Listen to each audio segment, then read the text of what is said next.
This man loves only money and builds his business on deception and cunning.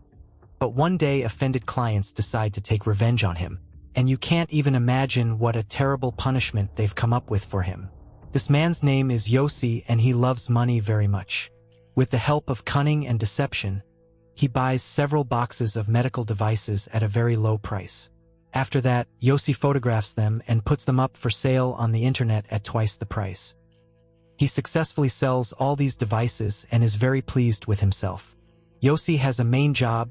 He works at a garment factory and maintains one of the conveyors. One day, his boss Takimoto calls him and offers our hero a promotion. Yossi can become a senior manager, but he doesn't need it, so he refuses the new position. The man lies to the boss that he is too weak and inexperienced for this job. In fact, Yossi is going to expand his business by reselling various goods, because it brings him a lot more money than his main job. Yossi returns home and sees that his girlfriend Akika is sleeping on the bed. He studies video game sales ratings. Akika wakes up and Yossi invites her to dinner. He wants Akika to move in with him, but the girl refuses because Yossi's apartment is too small. Akika dreams that her boyfriend will become very rich. Then she can quit her job and buy whatever she wants. Yossi is chatting with his friend Muraoka. He learns that his classmate Gotha has been arrested for ticket speculation at one of the popular concerts. Yossi understands that his business can also be considered fraudulent, but he is willing to take risks for a lot of money. The next day, Yossi comes to his boss Takimoto and informs him that he is quitting his job. The man thinks it's a very stupid thing to do, and Yossi will be back soon. Our hero tells Akika that he will run his own business. His friend Muraoka wants to open a large online auction on the internet. But Yossi replies that he doesn't have the startup capital to start his own business. Yossi introduces Muraoka to his girlfriend and says he is going to marry her. Akika is very pleased to hear about this. Yossi tells his girlfriend that they will be moving to a new house soon. It is located in the suburbs, near the lake, and is much more spacious than their old apartment. In the middle of the night, someone knocks on Yossi's apartment. The man is very anxious. He freezes in fear and does not open the door. Yossi is moving to a new house. He uses it as an office and warehouse. Akika is very happy that they will now live together as a bride and groom. A guy named Sana helps deliver a lot of boxes to this house. Yossi looks at the young loader with interest. It seems that this is not a very smart guy, but he is responsible and diligent. Yossi hires him to work as an assistant. Akika looks at San with great interest. Yossi uses the nickname Medivh to hide his identity. He shows San an orange women's bag. Yossi says he used to buy these bags for 10,000 yen, and now he's selling them for 100,000 yen. The man admits that he doesn't even know if it's a fake or an original. Yossi can't sleep at night. He goes down to the kitchen to drink water, looks at his computer monitor and notices that they only bought a few bags from him, and he hoped to sell them all. Suddenly, Yossi feels an incomprehensible fear again. Someone breaks the window of their house. Akika wakes up and screams in fear. Yossi tries to catch up with the criminal, but he drives away in his car. The man returns and locks the door with all the locks. Akika cries and asks her boyfriend to return to Tokyo. But Yossi is not ready to give up his business. In the afternoon, the man goes to the police.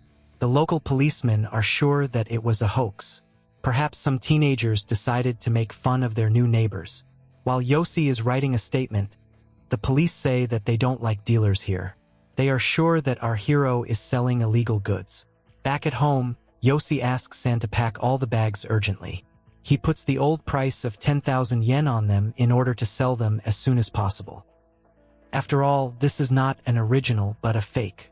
Soon, he drops the price even lower. Sana notices this and is very surprised. Yossi asks Sana for cars. He wants to personally take all the bags to Tokyo. There, the man leaves them at the warehouse of the delivery service. Our hero accidentally meets Muraoka on the street. Yossi doesn't want to give his friend his new address and phone number. He doesn't need friends. Yossi returns home and finds out that Sana has caught the bully who broke their window. It turns out that it really was a local teenager who decided that Yossi was a rich entrepreneur from the capital. Our hero sells sewing machines. He goes to Tokyo. withdraws a large amount from his bank card, and buys a whole collection of figurines of a famous pop singer for 1,000,000 yen. The other customers go berserk, and Kiko talks to Sana. The girl tries to flirt with him, but the guy doesn't pay any attention to her, and Kiko gathers her things. She says she's bored of living in this house and is moving back to Tokyo. Sana visits one of the internet forums and finds out that Yoshi has a lot of enemies. However, this is not strange. Yoshi deceives sellers and buyers, sells fake items, and behaves very brazenly. Offended clients want to find him and punish him. Yoshi brings home a collection of figurines that he bought in Tokyo. He finds out that Kiko has left him, but he is sure that the girl will return to him soon. Now he is much more interested in business than in family. Yoshi notices that Sana was sitting at his computer. The guy says he wants to become more useful and offers him new ideas for development. Upon hearing about this, Yoshi immediately fires his assistant. At parting, Sana warns her boss that dissatisfied customers will soon find him and take revenge on him. Yoshi beats up the man who sold him fake bags and demands to pay him a large compensation. The beaten-up salesman returns home and finds an online forum with other disgruntled suppliers and customers. All the honey badger haters gathered there. The bag seller meets with another offended supplier. They will find out the real name of the honey badger and his address. Yoshi photographs his collectible figurines and puts them up for sale at a price of 200,000 yen. Soon he sells one of them. Suddenly, the man hears strange noises and realizes that someone is near his house. Yoshi locks all the doors and ties the door handles with wire. A masked man appears behind one of the doors. There's someone in the house too. This is his former boss Takimoto. He has a rifle in his hands. Yoshi tries to escape, but cannot open the door. He's trying to convince his boss not to do anything stupid. A masked man enters the house. Soon there is some noise. Is this another unhappy customer? But no, it's just a coffee machine. Seizing the moment, Yoshi runs away from home. He runs towards the woods, but there he is chased by other disgruntled customers. Several shots are fired. Yoshi hides in a small ravine and then continues running through the forest. Our hero finds an old house in the middle of the forest and hides inside. His pursuers use an axe to break in. When they do, the local head of the Hunters Guild appears on the road. Takimoto uses his rifle. They don't need any extra witnesses. Offended customers carry the hunter to the car, while Yoshi escapes again. He heads towards his house and accidentally meets Yoshi, enters the house and sees that everything is scattered and broken there. However, some of the goods have survived, and the man wants to take him away from here urgently. Yoshi understands that he should not call the police because he could also go to jail. Together with Akiko, they plan to save the most valuable things and escape. As Yoshi drags a large blue suitcase to the car, Muraoka approaches him with a pistol. A former comrade says that Yoshi is obliged to pay for all his sins.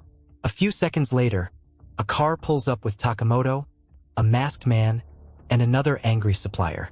They grab Yoshi and kidnap him, while Akiko watches from the window of their house. Sana meets with a man on a subway platform and receives a paper bag and mobile phone tracking devices from him. He gets in the car and drives to the house of his former boss. Meanwhile, the kidnappers tie up Yoshi and take him to some abandoned warehouse. They want to broadcast his execution live. To make it as spectacular and painful as possible, dissatisfied customers decide to use fire. Muraoka offers to save his former comrade for 100 million yen. Yoshi doesn't agree, maybe he just doesn't have the money. Muraoka then demands Yoshi bow to him and apologize. Our hero doesn't do that. Sana visits Yoshi and sees the mayhem in his house. He tracks his phone's GPS location and opens that paper bag. There are weapons there. Akiko secretly appears in an abandoned warehouse. It turns out that she went unnoticed after the kidnappers of her fiancé. The girl promises to save him. Offended customers and suppliers are preparing to execute Yoshi. Suddenly, Sana appears in the warehouse. He gets rid of the first kidnapper. Other people hear several gunshots and start to panic. They demand that the man in the mask take it off. Hiding under it is the same sumo seller who was previously knocked down by Yoshi. People decide to check the warehouse again and find their friend near the entrance. So, their enemy is hiding somewhere and he also has a weapon. These people don't know yet that Sana is much more experienced than they are. He deals with another kidnapper and saves Yossi. Our hero does not understand why his former assistant decided to save him. Instead of answering, Sana gives him one of her pistols. A dangerous shootout begins. One of the kidnappers has a rifle. There are a lot of shots being fired. Sana wounds another disgruntled customer. The man loads his rifle to take revenge. Yossi notices this and saves his assistant. Sana takes someone's rifle. So, there were only a few kidnappers left. Among them is the seller of fake bags and Takamoto. The bag seller tries to escape, but no one lets him do it. One of the last kidnappers, Takamoto, is the most experienced and dangerous. He has a double-barreled rifle. Yossi has to use all his bullets. Takamoto comes closer, but is wounded by Sana. And then furious Yossi gets to him. However, it turns out that there is still one more enemy in the warehouse. This is Muraoka. He takes San hostage and demands Yossi to drop his weapon. Instead, Sana knocks the gun out of his hand, and Yoshi pulls the trigger. Now there are definitely no dissatisfied customers and suppliers left. Sana calls her friends and asks them to clean up the warehouse. Yossi checks his website and says he has sold all the collectible figurines. He earned about 10 million yen. Yoshi notices Akiko. The man comes up to her to hug her. The girl holds a gun behind her back. She wants to get rid of her boyfriend and take his credit cards. But Akiko doesn't know how to use a gun and doesn't know that the safety needs to be turned off first. A shot rings out. It's Sana who saves her boss again. Yossi is crying bitterly next to his beloved. Soon they, along with Sana, leave the city. Sana advises Yossi to continue his illegal business. He promises to be his faithful assistant and get for him even something that can destroy the whole world.